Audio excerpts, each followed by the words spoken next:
Sejak kecil, wanita itu suka mengoleksi berbagai jenis celana dalam. Demi memuaskan fetish istrinya, seorang suami menjahitkan celana dalam besar dari kulit rubah berusia 1000 tahun. Sang istri sangat menyukainya, namun, sejak memakainya, sang istri tak pernah membiarkan suaminya menyentuhnya lagi. Hingga suatu malam, sang ayah memergoki istrinya diam-diam masuk ke gudang kayu. Tak lama kemudian, terdengar suara tawa pria dari dalam. Sang ayah sangat marah sampai rambutnya memutih. Namun, saat membuka pintu, ia hanya menemukan istrinya, tergeletak di lantai, dan di lantai terdapat celana kulit rubah yang basah kuyup. Sang ayah yang marah langsung merobek celana itu. Namun, sang istri seperti tersentak, tiba-tiba berdiri, dan berlari ke gunung seperti orang gila. Saat itu, sang ayah masih marah, dan tidak peduli dengan istrinya. Namun, sang istri pergi selama 3 hari 3 malam. Sang ayah pun mulai khawatir, dan mengajak orang-orang untuk mencarinya di gunung. Ketika ditemukan, sang istri ditemukan tewas di padang rumput gunung dengan kedua kaki rapat. Konon, ada beberapa rubah mengelilingi jasadnya dengan tatapan jahat. Setelah kejadian itu, orang-orang desa bergosip bahwa ibuku meninggal karena membuat marah siluman rubah di gunung. Mereka juga berkata keluargaku akan mati semua. Saat itu aku tidak percaya. Namun, di malam pemakaman ibuku, terjadilah hal aneh. Kakekku pergi ke toko peti mati untuk membayar biaya peti mati. Dan tidak pulang malam itu. Aku melihat ayahku diam-diam masuk ke kamar nenek. Hingga menjelang fajar, terdengar suara aneh dari kamar nenek. Aku memberanikan diri membuka pintu kamar nenek. Kulihat mereka tewas di dalam kamar dengan pakaian compang camping. Dan di seluruh ruangan terdapat bulu rubah. Ketika kakek pulang dan melihat kejadian itu, ia menangis dan tertawa. Akhirnya, ia membawa obor dan berlari ke gunung. Dan tidak pernah kembali lagi. Saat itu, semua orang desa tahu keluargaku terkena kutukan. Tidak ada yang berani mengurus jenazah keluargaku. Kemudian, seorang nenek tua bernama Hu melihatku dan kasihan. Ia menyuruhku pergi ke rumah kerabat di kota untuk berlindung. Sisanya akan ia urus. Tapi aku harus kembali setelah 18 tahun. Jika tidak, aku juga akan mati. Maka, aku pun pergi ke rumah bibiku di kota. Selama 18 tahun ini, aku juga telah belajar tentang ateisme. Tapi bayangan masa kecilku selalu menghantuiku. Maka, saat liburan sekolah, aku berdiskusi dengan sepupuku yang telah merawatku selama 10 tahun. Kami memutuskan untuk kembali ke kampung halamanku, Wang Jiatun. Begitu sampai di desa, aku melihat bayangan hitam berdiri di pintu desa menungguku. Aku telah menunggumu selama 18 tahun. Tak disangka kau mirip sekali dengan ibumu. Entah bagaimana rasanya, aku menatap musuhnya dengan jijik. Tapi aku tidak bisa berbuat apa-apa. Akhirnya, aku mengikuti pria itu ke rumah Nenek Hu. Setelah kami sampai, Nenek Hu tidak berbasa-basi. Ia langsung to the point.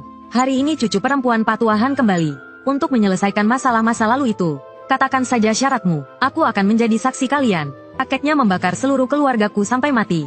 Aku ingin keluarganya lenyap dari dunia ini. Tapi mengingat kita sedikit ada hubungan keluarga, aku bisa mengampuninya. Tapi wanita ini harus setuju menikah denganku. Memberi keturunan untuk keluarga Hu. Mendengar ini, aku jadi tidak senang. Kenapa aku harus menanggung kesalahan yang mereka perbuat? Akhirnya, aku hanya bisa menaruh harapan pada Nenek Hu. Tapi Nenek Hu hanya memberiku ekspresi tak berdaya. Mungkin karena takut mati. Akhirnya aku pasrah dan setuju menikah dengannya. Upacara pernikahannya sangat sederhana. Hanya satu langkah, yaitu malam pertama. Malam itu aku merasa jijik dan tertekan. Ingin sekali rasanya membunuh rubah ini. Tapi tubuhku benar-benar tidak bisa diajak kerjasama. Setelah semalaman tersiksa, aku akhirnya tertidur. Aku terbangun oleh suara klakson mobil. Aku menoleh. Rubah itu sudah pergi. Hanya meninggalkan bulu rubah di seluruh tempat tidur. Aku ingin bangun untuk membersihkan diri. Tapi tanpa sengaja melihat di tempat tidur, ada liontin emas berkilau. Di liontin itu terukir 4 kata panjang umur sehat selalu. Aku pikir ini pasti milik rubah itu.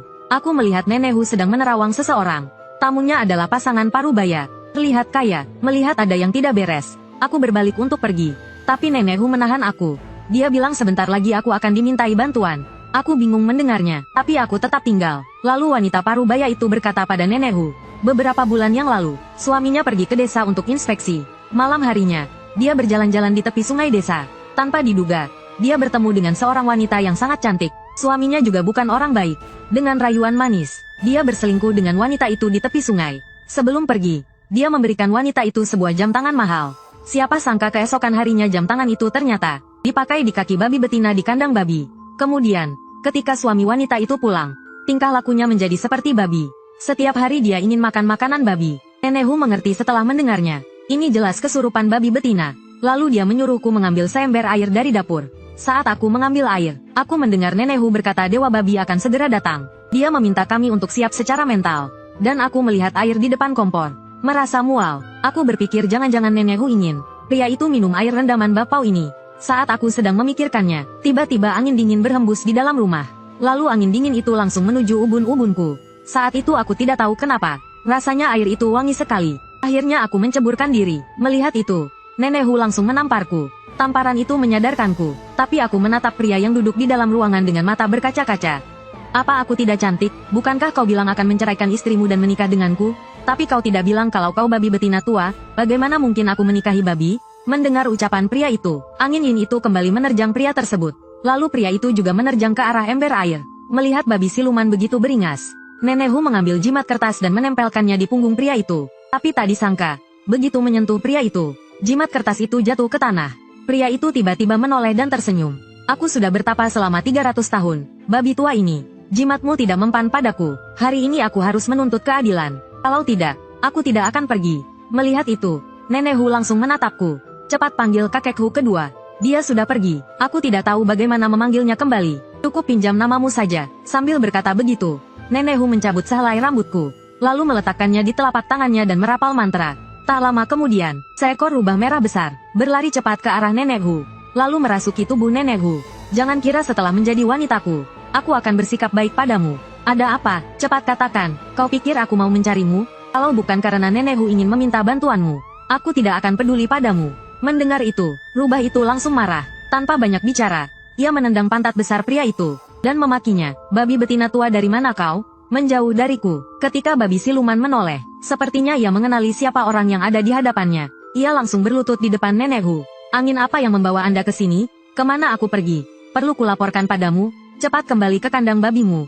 Mendengar itu, babi siluman ketakutan sampai ngompol. Ia langsung berubah menjadi angin jahat dan melarikan diri. Setelah menyelesaikan masalah ini, Nenek Hu pergi bersama pasangan parubaya itu. Pria itu pun keluar dari tubuh Nenek Hu.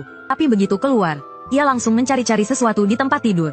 Melihatnya panik, aku tak bisa menahan tawa. Pria itu menyadari kecerobohannya, lalu buru-buru menegakkan tubuhnya dan berkata padaku, "Apa kau melihat liontin panjang umur tadi malam? Aku memang punya dendam padanya. Jadi tentu saja aku tidak akan memberikannya padanya." Maka aku menggelengkan kepala. Tak disangka, pria itu langsung memakinya. "Kau benar-benar pembawa sial. Semalaman bersamamu, liontin panjang umurku hilang." Saat itu, Nenek Hu yang sudah selesai dengan urusannya masuk ke dalam ruangan.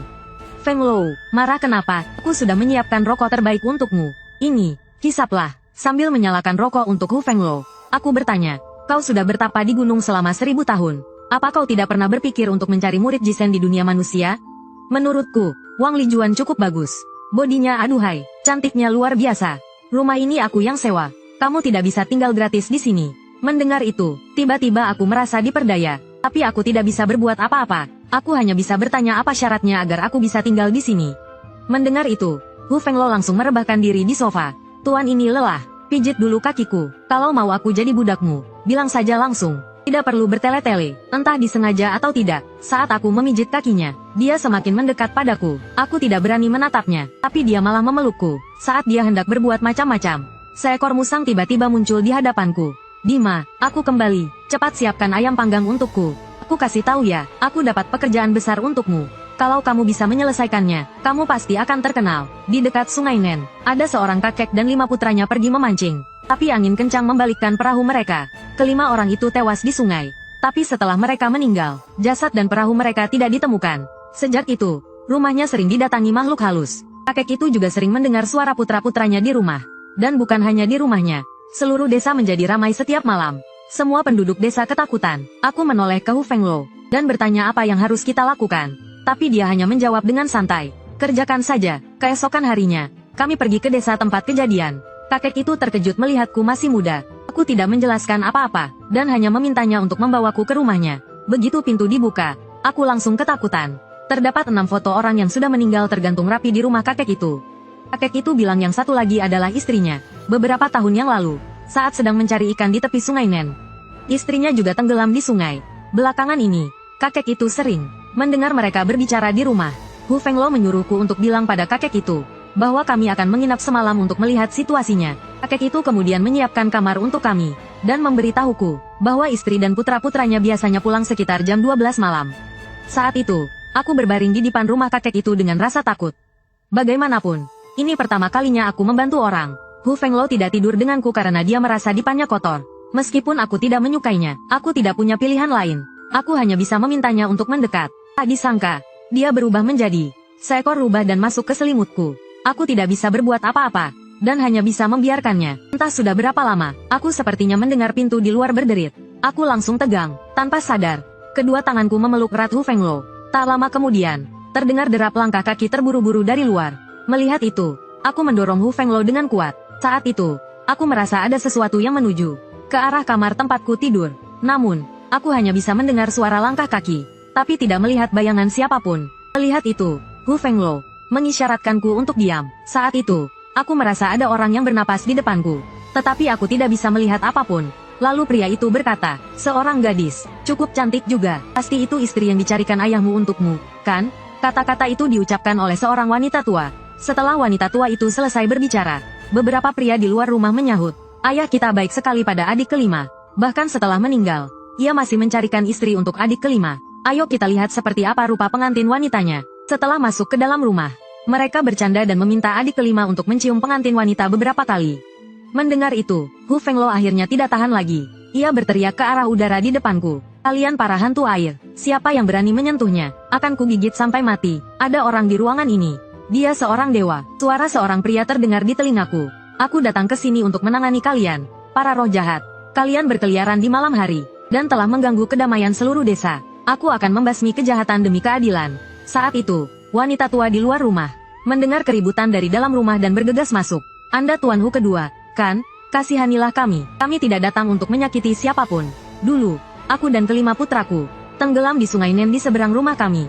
Untungnya, di air Sungai Nen, ada Dewi Istana Air yang menampung kami. Dia juga mengangkat putra kelimaku menjadi pejabat tinggi. Sang Dewi melihat kami selalu sedih di dalam air, merindukan kampung halaman dan tidak bisa berkumpul. Jadi, dia mengizinkan kami pulang untuk mengunjungi keluarga bulan ini. Kalian pulang untuk mengunjungi keluargamu. Lalu apa keributan di luar itu? Itu rombongan opera untuk merayakan ulang tahun Sang Dewi. Desa kami paling dekat dengan Istana Air. Jadi panggung opera didirikan di desa kami. Setiap kali ada pertunjukan opera, banyak makhluk yang datang menonton. Jika semasa hidup mereka adalah penduduk desa kami, mereka akan membuatkan makanan di rumah dan membawanya untuk para pemain opera. Tapi malam ini adalah malam terakhir. Setelah malam ini, kami semua akan kembali. Baiklah, kali ini aku akan membiarkan kalian pergi. Tahun depan, ketika kalian keluar lagi, usahakan untuk berkomunikasi dengan murid dewa di darat, agar tidak mengganggu teman dan kerabat kalian semasa hidup." Mendengar Hu Fenglo menyuruh mereka pergi, aku langsung merasa lega. Namun, aku selalu berpikir, Hu Fenglo memang orang yang bicaranya dan kelakuannya tidak benar. Sekarang melihat dia menangani masalah seperti ini, dia sungguh sangat jujur dan teliti. Namun, ketika mereka akhirnya akan pergi, aku tiba-tiba mendengar si bungsu tadi berkata, "Meskipun gadis ini adalah jima dari dewa besar, aku tetap ingin bertemu dengannya. Tidak tahu apakah dewa besar bisa memberi kemudahan?" Dulu ku dengar orang bilang, orang yang meninggal akan tetap dalam keadaan seperti saat mereka meninggal. Karena saudara-saudara ini semuanya tenggelam, mayat mereka pasti membengkak dan mengerikan. Tentu saja aku agak keberatan.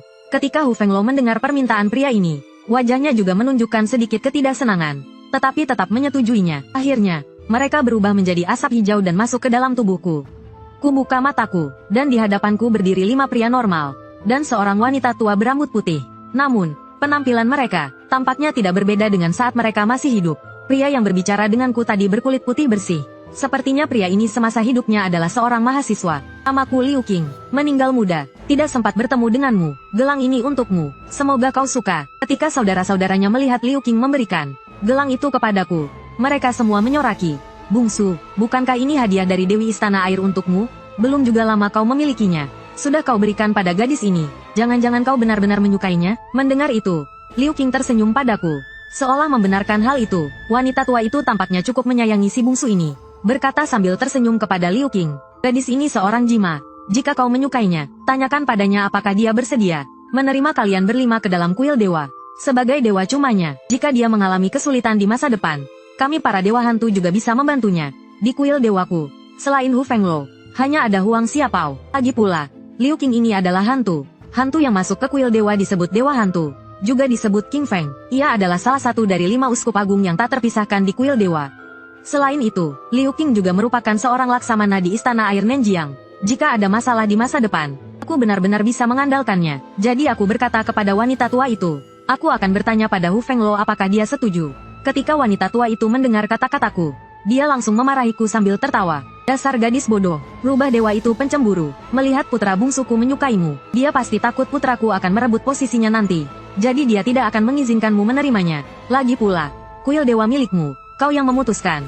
Kau mau siapa masuk, ya terserah padamu.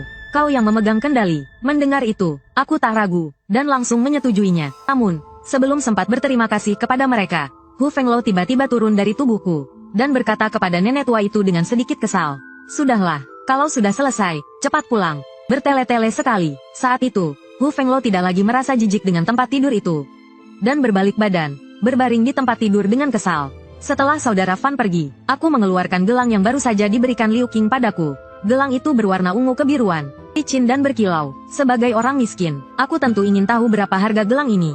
Jadi, aku menghampiri Hu Fenglo, dan bertanya apakah gelang ini berharga. Tanpa melihatnya, Hu Fenglo berkata, lihat dirimu, seperti miskin 18 turunan. Memangnya kenapa kalau miskin, aku tidak mencuri atau merampok? Lihat betapa pelitnya kau, hanya karena kalung emas, kau perhitungan sekali denganku. Lihat orang lain, sama-sama makhluk abadi, langsung memberiku hadiah. Namun, karena kejadian ini, aku teringat sesuatu yang berkaitan dengan masa depanku. Lalu aku bertanya pada Hu Fenglo, jika aku bertemu seseorang yang benar-benar kucintai, apakah aku masih bisa menikah dengan orang lain? Mendengar pertanyaanku, Hu Fenglo langsung marah. Kau cari mati? Ya, aku belum mati. Kau sudah mau menikah lagi? Hu Fenglo bagaimanapun juga seekor rubah. Aku tidak ingin dia menghancurkan hidupku. Namun, saat ini aku tidak berani membuatnya marah. Aku hanya bisa mengganti pertanyaanku. Bagaimana jika kau menyukai seorang gadis, dan gadis itu juga mau menikah denganmu?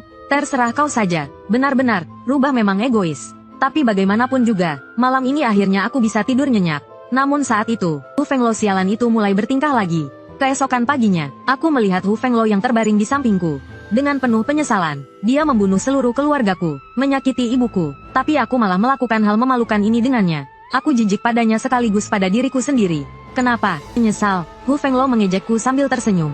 Aku tidak menanggapinya, dan hanya merajuk sendiri. Melihat aku mengabaikannya, dia segera mengganti topik. Kemarin kakek tua itu memintamu untuk mengembalikan kepala keluarga kelima putranya. Apakah kau sudah bertanya pada kekasihmu di mana kepala keluarganya? Astaga, kalau saja Hu Fenglo tidak mengingatkanku, aku pasti sudah melupakannya. Bagaimana kalau aku panggil dia ke sini dan bertanya lagi? Mendengar itu, Hu Fenglo menatapku dengan jijik. Tidak mengerjakan hal penting, hanya tahu menerima hadiah. Hantu King Feng biasanya hanya bisa keluar di malam hari. Aku akan langsung memberitahumu bagaimana cara menemukannya. Minta orang tua itu menyiapkan 5 bola, yang terbuat dari tepung terigu, seukuran kepala manusia. Tulis nama kelima bersaudara di atasnya, lalu lemparkan adonan ke dalam air. Panggil nama masing-masing satu persatu. Tubuh mereka semua akan mengapung. Setelah aku menyelesaikan masalah ini sesuai dengan metode Hu Fenglo, aku tidak menerima uang dari kakek itu. Lagi pula, dia hidup sebatang kara. Lalu dalam perjalanan pulang, ku bertanya pada Hu Fenglo, siapa sebenarnya Dewi Istana Air di Sungai Nen ini? Hu Fenglo tampak sedikit senang mendengarnya. Dia bukan orang baik. Liu Qing itu mungkin sengaja dipikat oleh Dewi Istana Air. Dia ingin Liu Qing menjadi suaminya. Sekarang kau telah merebut suaminya. Cepat atau lambat dia akan mencarimu untuk membalas dendam. Mendengar itu, aku langsung ketakutan. Kenapa kau tidak memberitahuku tadi? Apa gunanya memberitahuku sekarang? Bukankah kau yang bilang gelang ini cantik? Bagaimana aku berani mengganggu kesenangan nyonya?